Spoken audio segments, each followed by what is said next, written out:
коргоочу номинациясын сыйлайт Россия Федерациясынын Көкбөрү Федерациясынын президенти Савин Сергей мырзага берели. Эң мыкты коргоочу кубокту бериңиздер. Мынакей, Савин мырза.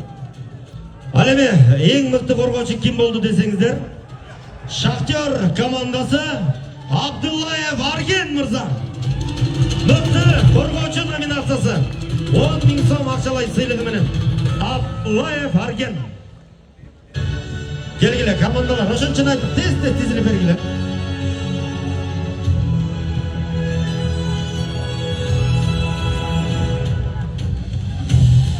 Арген. Бирөөңөр чыгыргылечи, Арген жок болсо деле. Ташы деле чыкты го эң жакшы.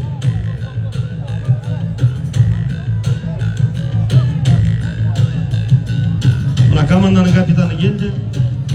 Мынакей, эң мыкты коргоочу номинациясы Абдуллаев Арген 10 000 сом акчасы жана ошондой эле кубок. Калчабалар болуп турсун.